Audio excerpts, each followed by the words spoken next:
Sir, याच मोर्चातून मनोज जरांगे पाटील यांनी धनंजय मुंडेवरती सडसडून टीका सुद्धा केली आहे. त्याच्याकडे कसं बघता? दोन गोष्टी मला तुम्हाला ह्या निमित्तानं सांगायच्या आहेत. जरंग्या म्हणतंय घरात घुसू, घरात घुसा. जरंग्या म्हणतंय रस्त्यानं जाऊ देणार नाही.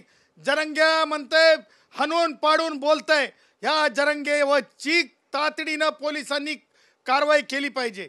त्याच अर्थानं सांगायचं तर मला आता जी माहिती मिळतीये, जे आमचे वंजारी भाऊ आहेत, जे आमच्या हाडामासाचे आहेत, जे आमच्या माननीय धनंजय मुंडे साहेबांना त्रास देण्याच्या उद्देशाने जो जरंग्या बोलतोय, त्याच्या विरुद्ध बीडमध्ये गुन्हा दाखल झालेला आहे, बीड जिल्ह्यामध्ये.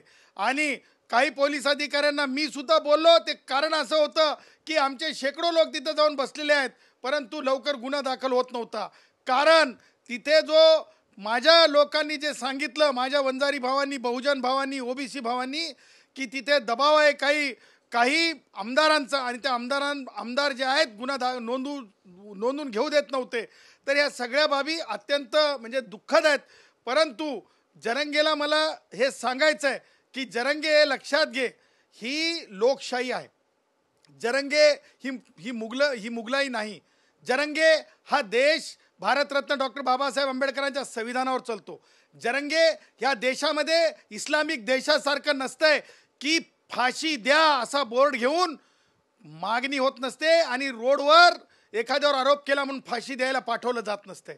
त्याच्यामुळं आता ह्या ज्यावेळेस परिस्थिती जी आहे न्यायालयीन आणि पोलिसांच्या जेव्हा तपासाच्या अखत्यारीत आहे, तेव्हा अशा प्रकारचे फलकं लावून आत्तापर्यंत आपण पाहत होतो की आमच्या मराठीमध्ये एक म्हण आहे, म्हणजे त्यातले त्यात गुराखी साहित्यात, म्हणजे मी नामदार केशवरावजी धोंडगे साहेब यांच्या चळवळीमध्ये गुराखी साहित्य वाचलेलं आहे.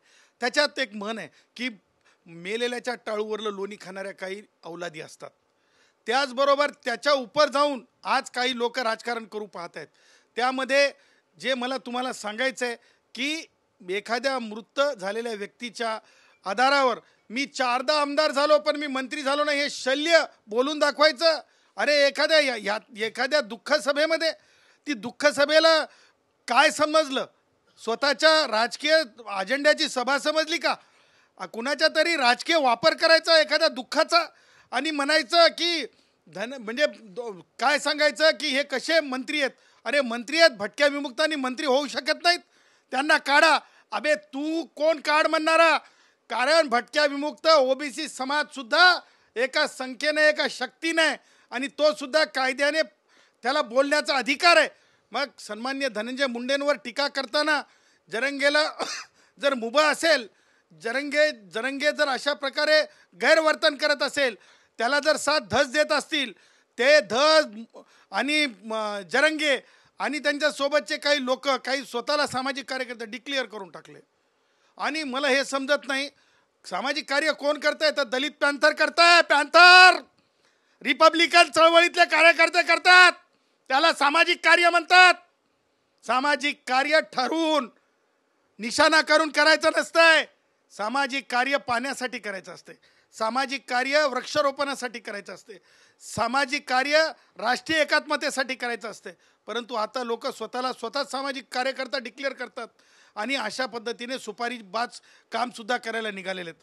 परंतु येणाऱ्या काळात आज मी TV9च्या माध्यमातून सांगतो, जर तुम्ही अशा प्रकारे वाल्मिक कराड साहेब असतील, त्यांच्यावर गुन्हा दाखल केलाय, त्यांना अटक केली म्हणण्यापेक्षा ते सरेंडर झाले, कायदेशीर प्रक्रियेला ते सामोरं जात आहेत. त्यांना त्यांची बाजू मांडण्याची पूर्ण अधिकार आहे भारतीय संविधानानुसार. आणि जर अशा प्रकारे दबाव आणून कुणाला तरी फाशीवर द्या, कुणाला तरी मंत्रिपदावरून हटवा, तर हे चालणार नाही. ह्या प्रकरणामध्ये आता लवकरच म्हणजे पुण्यतिथी आहे आमच्या वंजारी समाजातील सन्माननीय एका संतांची, वामन भाऊच्या 19 तारखेला जी पुण्यतिथी आहे, त्या पुण्यतिथीच्या दिवशी डॉक्टर जयश्री पाटील ज्येष्ठ विधिज्ञ आहेत, क्रिमिनॉलॉजिस्ट आहेत, त्या चर्चा करतील समाजासोबत. त्या सन्माननीय वाल्मिक कराड साहेबांच्या कुटुंबासोबत चर्चा करतील, त्यांच्यासोबत वेळ पडली तर जाऊन वकिलांसोबत त्यांच्यासोबत चर्चा करतील.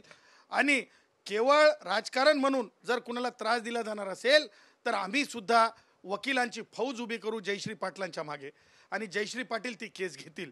सांगायचं तात्पर्य त्याही पुढं जाऊन जर आणखीन जर प्रेशर आणण्याचा प्रयत्न केला आमच्या भटक्या विमुक्तांना, आमच्या धनगरांना, आमच्या हटकरांना, आमच्या लिंगायतांना, आमच्या म्हणजे काय म्हणतो त्याला ज्योतिष सांगणाऱ्या ब्राह्मणांना, थोडे थोडे आमच्या संख्येनं कमी आहेत म्हणून आमच्या बंजाऱ्यांना जर कोणी त्रास द्यायचा प्रयत्न केला तर जशाच तसं उत्तर म्हणून आमचा सुद्धा वंजारी समाज जो आहे सगळ्याच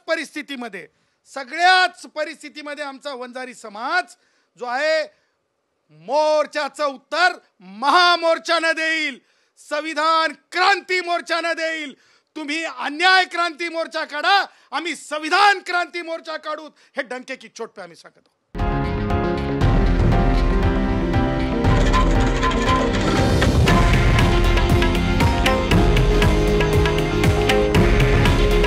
हे आहे देशातील नंबर 1 न्यूज नेटवर्क आणि आपण पाहत आहात TV9 मराठी. काळजी तुमची, हित महाराष्ट्राचं.